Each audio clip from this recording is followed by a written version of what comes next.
بسم اللہ الرحمن الرحیم۔ السلام علیکم ناظرین۔ جی تو ناظرین، میں آج آپ کے لیے پروگرام لے کے آیا ہوں۔ اس پروگرام میں آج کشمیر کے حوالے سے بات کروں گا۔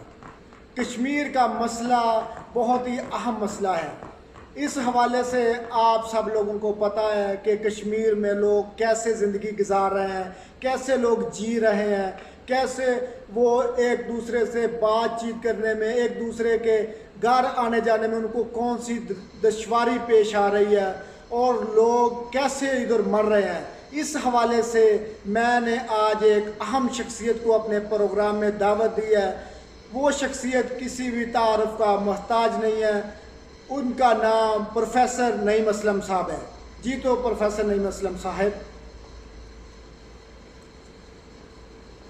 جی السلام علیکم۔ وعلیکم السلام۔ کیسے ہیں سر؟ الحمدللہ جی ٹھیک ہے سر۔ شکریہ جی، تھینک یو سو مچ۔ آپ سنائیں کیسے ہیں؟ جی الحمدللہ۔ سب سے پہلے تو میں آپ کا شکریہ ادا کرتا ہوں کہ آپ نے مجھے اس پروگرام میں دعوت دی، تو میں آپ لوگوں کا شکر گزار ہوں۔ تمام ناظرین کا بھی شکر گزار ہوں جو ہمارا پروگرام دیکھ رہے ہیں۔ چلے جی، تھینک یو سو مچ۔ جی تو سر، آپ کو پتہ ہے کہ ابھی کشمیر کے حوالوں سے بہت سے پروگرام چل رہے ہیں، بہت سے لوگ باتیں کر رہے ہیں، بہت سی ریلیاں ادھر نکل رہی ہیں، لوگ پاکستان میں خاموشی اختیار کر رہے ہیں اور وہ سوچ رہے ہیں کہ کشمیر کی آواز بن جائیں ہم لوگ۔ میں بھی ایک عام انسان ہوں، میں بھی کشمیر کے جو ادھر کے لوگ ہیں ان کی آواز بننا چاہتا ہوں۔ اس حوالے سے میں کچھ آپ سے سوال کروں گا، مجھے امید ہے کہ آپ ہمارے ناظرین کو ان کے جواب دیں گے۔ انشاءاللہ جی، بالکل۔ میرا پہلا سوال آپ سے ہے کہ مسئلہ کشمیر ہے کیا؟ جی، سب سے پہلے میں آپ کو مسئلہ کشمیر کا پس منظر بیان کرتا ہوں جی۔ جی ٹھیک ہے۔ مسئلہ کشمیر جب پاکستان اور ہندوستان کو تقسیم کیا گیا اقوام متحدہ کی قراردادوں کے مطابق، جی 3 جون 1947 میں یہ تقسیم کا عمل شروع ہوا اور اس کی ڈیڈ لائن دی گئی تھی 15 اگست تک۔ تمام ریاستوں کو یہ اختیار دیا گیا تھا کہ جو ریاست جس بھی کنٹری کے ساتھ شامل ہونا چاہے تو وہ خود مختار ہے۔ تو اس وقت جو ریاستوں کی تعداد تھی وہ 562 ریاستوں کی تعداد تھی۔ ٹھیک ہے۔ تو ریاستوں نے اپنی آبادی کے تناسب سے فیصلہ کیا کہ وہ پاکستان کے ساتھ شامل ہوں گی یا ہندوستان کے ساتھ شامل ہونا چاہتی ہیں، تو اس کا فیصلہ انہوں نے اپنی آبادی کی رائے کے مطابق کیا۔ ٹھیک ہے جی۔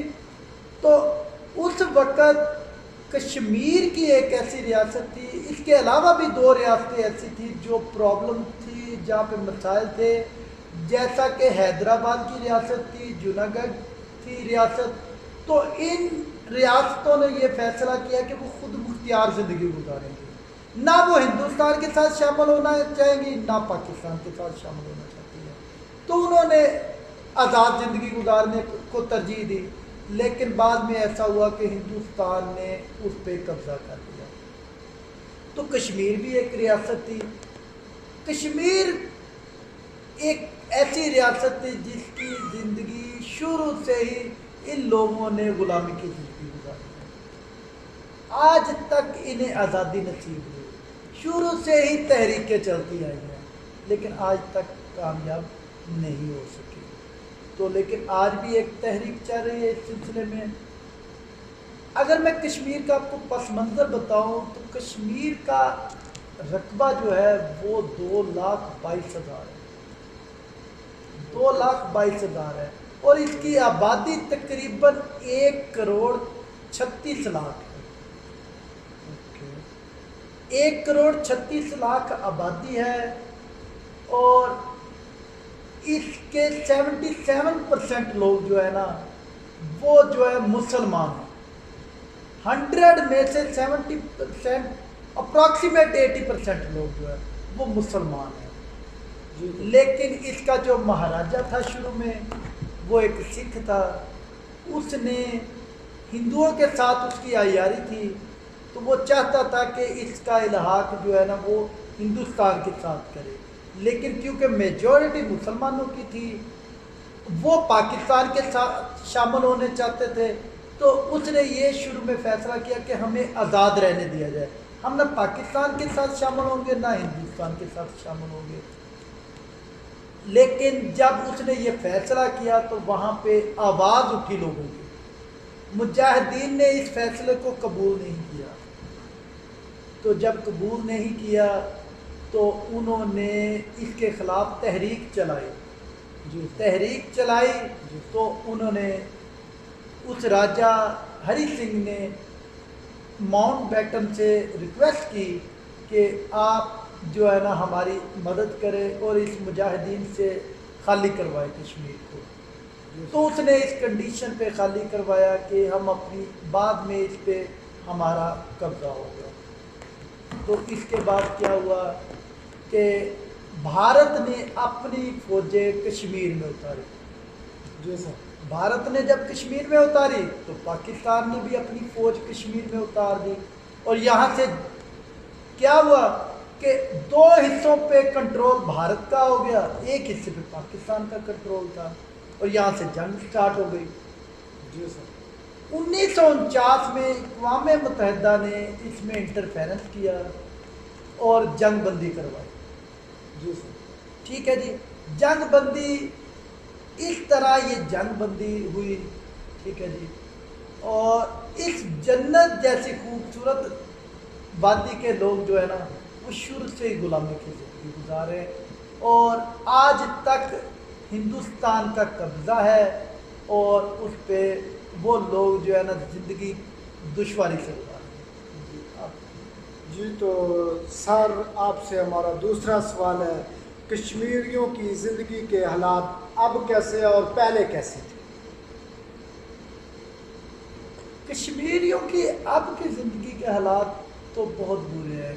وہ اس لیے برے ہیں کہ 5 اگست 2019 کو نریندر مودی کی حکومت نے ایک آرٹیکل جو پیش کیا 370 جو تھا اس کو انفورس کیا، اور اس کے بعد اس نے اس کی آزادی یعنی جو علاقہ تھا کشمیر کا، جو ریاست تھی کشمیر پہ، اس میں 10 لاکھ فوج اتار دی اور اس پہ زبردستی قبضہ کر دیا۔ 10 لاکھ سر؟ ہاں جی، 10 لاکھ فوج کشمیر میں اتاری گئی ہے اور کشمیر کے اوپر قبضہ کر دیا گیا ہے۔ جی تو ناظرین آپ نے دیکھا کہ 10 لاکھ فوج اتاری کشمیر میں، یہ سر ہمارے بتا رہے ہیں، میں آپ کو بس بتانا چاہ رہا تھا۔ جی سر۔ ہاں جی، تو اس 10 لاکھ کشمیریوں کی زندگی کو اجیرن کر دیا ہے۔ نہ وہاں پہ مسلمان محفوظ ہیں، نہ وہاں پہ بچے محفوظ ہیں، نہ وہاں پہ عورتیں محفوظ ہیں، نہ ان کی عزتیں محفوظ ہیں، اور لوگوں نہ وہاں پہ بزرگ محفوظ ہیں، نہ انہیں مذہبی آزادی ہے، نہ انہیں جمہوری آزادی ہے، نہ انہیں معاشی آزادی ہے۔ تو اس کا اندازہ آپ لگا لیں کہ صرف 3 مہینے کا لاک ڈاؤن ہوا ہے پوری دنیا میں کرونا وائرس کی وجہ سے۔ جی سر۔ تو پوری دنیا مفلوج ہو کے رہ گئی ہے۔ جی سر، ایسا ہی۔ تو اس 3 ماہ میں پھر بھی لوگوں کو آزادی تھی، وہ جا کے اپنی ضرورت کی اشیاء، بیسک نیڈ پوری کر سکتے تھے۔ جی سر۔ لیکن وہ لوگوں کے کیا حالات ہوں گے جن لوگوں کو نہ مذہبی آزادی ہے، نہ وہ اپنی مرضی سے باہر نکل سکتے ہیں، نہ اپنی مرضی سے وہ زندگی گزار سکتے ہیں، نہ ان کی اپنی کوئی خواہشات ہیں۔ تو آپ اندازہ لگا سکتے ہیں، میرے پاس تو وہ الفاظ ہی نہیں ہیں جو ان کے احساسات، جذبات کی عکاسی کر سکیں۔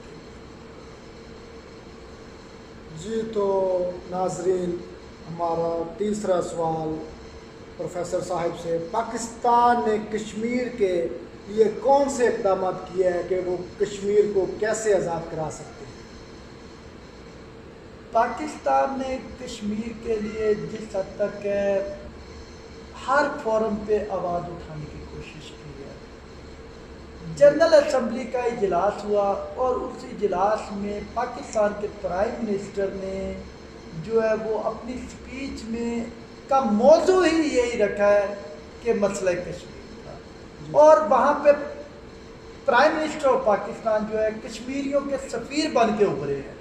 اس سے پہلے آج تک کشمیر کے مسئلے پہ اتنی آواز بلند نہیں کی گئی اچھے انداز میں، اتنے اچھے انداز میں مسئلہ کشمیر کو ہینڈل نہیں کیا گیا جتنے اچھے انداز میں پرائم منسٹر عمران خان نے اس کو ہینڈل کیا ہے، اور ہر فورم پہ بھارت کے عزائم کو جو ہے وہ راز فاش کیا ہے۔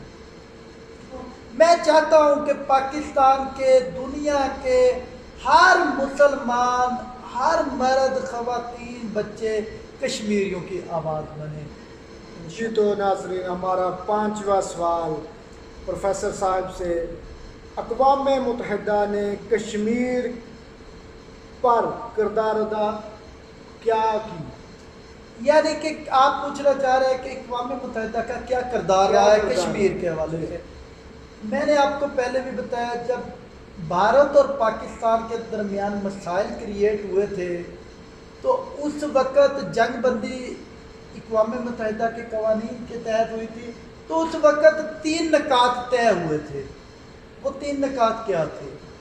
وہ 3 نکات یہ تھے کہ سب سے پہلے پاکستان اپنے شہری جو ہے نا وہ کشمیر سے نکال دے، جی ٹھیک ہے جی۔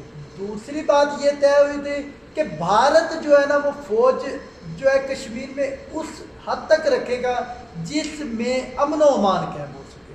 صرف یہ تھا کہ پیس پرپس کے لیے وہاں پہ فورس کو بھیجا گیا تھا، ٹھیک ہے۔ اور تیسری بات یہ تھی کہ بھارت کو اس چیز پہ ایگری کیا گیا تھا کہ آپ نے اقوام متحدہ کا جو ہے وہ نمائندہ جو ہے وہ تعینات کرنا ہے، جو کہ غیر جانبدار جو ہے رائے شماری کروائے، اور یہاں سے ان لوگوں کی رائے کے مطابق، چاہے وہ مسلم پاکستان میں شامل ہونا چاہتے ہیں چاہے وہ ہندوستان میں شامل ہونا، آزادی رائے ہونی چاہیے، تو اس کے مطابق یعنی یہ مسئلہ حل کیا جائے گا۔